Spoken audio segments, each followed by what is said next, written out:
Steph, as the captain of the team, how did you foresee the gesture that Raul did during his goal and kind of everything that's come about with that in general senses?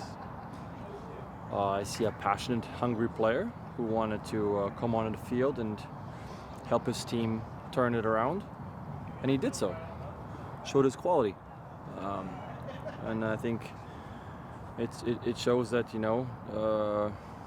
we're a united team actually, despite of things that happen maybe, and we all have lives and we all have things that weigh us down or stress us out, but when it comes to trying to pull in the right direction, and it's going about putting effort in for each other and trying to achieve a goal, then I think everybody's on the same page, and that's the most important. So when it comes to Raul and Nuhu not being here and it being called an internal issue, is that something that you get involved with, or is it just Brian? How does that work? It's an internal issue.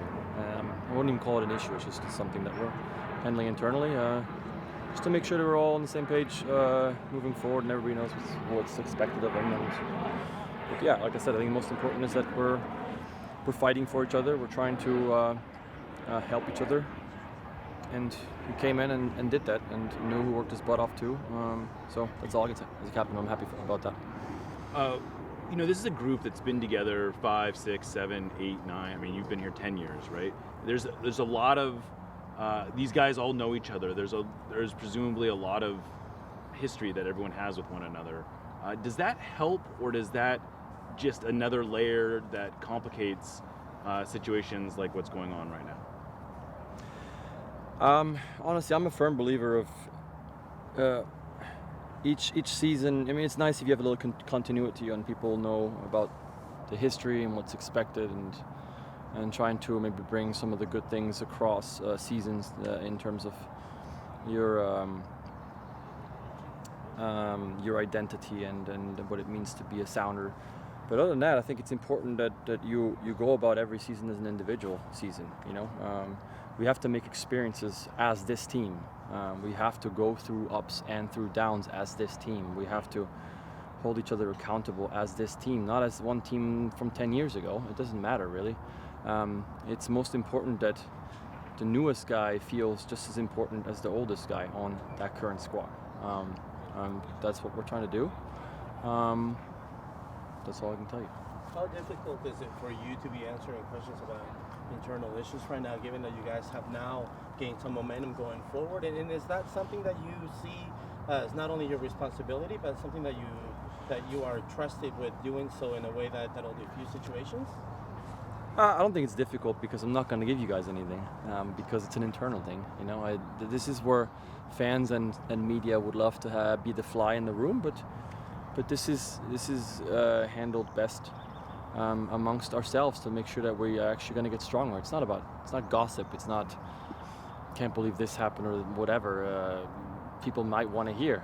It's about making sure that we're all on the same page. We're strong, united, and moving forward. And again, as much as maybe there was a little something there, we're ecstatic by the fight and the resolve to turn that game around and be able to come back and win 3 points. I mean, we've now had 3 games with multi goals.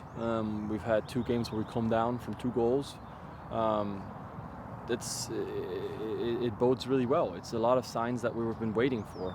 We need to obviously keep consistent, get even more consistent, I'd argue. But those are the things to focus on as a captain. I try to look at positives and make sure that we're consumed by positives and not by little things that other people might want to focus on. That consistency you talk about there, the 2 goals given up there, what can you guys learn from each of those different circumstances? I think the biggest thing I talked with Jackson right after the game while we were still in the field. I think a while back we were talking about the mistakes were defining us. And it gives you no breathing room, and that makes it very difficult to go into games because you're almost walking on pins and needles and hoping not to make an error. I think we've now shown that we can make small errors, but we can survive them. They're not defining us. We're fighting through them, and we're gonna find a way. And so I think that's gonna take a a load off a lot of players that, hey, I can play maybe a bit more freely. It's okay if I make a mistake because we can bounce back from it. This mistake will not define me, and it will not define the team, most importantly. And so that's been a very good thing, and I think that's going to help us a lot. Have you seen any differences with Christian there right back instead of Alex? They both have an engine. I mean, I don't know how they do it. I get tired watching those guys go up and down the field. So I think that's been a position over the past 5-6 years that has evolved in the game tremendously, and has become one of the most important positions, if you will. It's one that has gotten included in the offense more and more and more, but it's almost like with, I think the transition of a goalkeeper that goalkeepers have gone through, like becoming more of part of possession. But now it's like, don't forget you're a goalkeeper, right? As an outside back, it's, we want to have him part of offense and bombing forward. Let's not forget you're part of the defense too. So it's a fine line, but I think they've both handled that exceptionally well, in part because they're extremely fit, and they have a crazy engine on them. They're able to do what a lot of players, even at the pro level, would not be able to do. So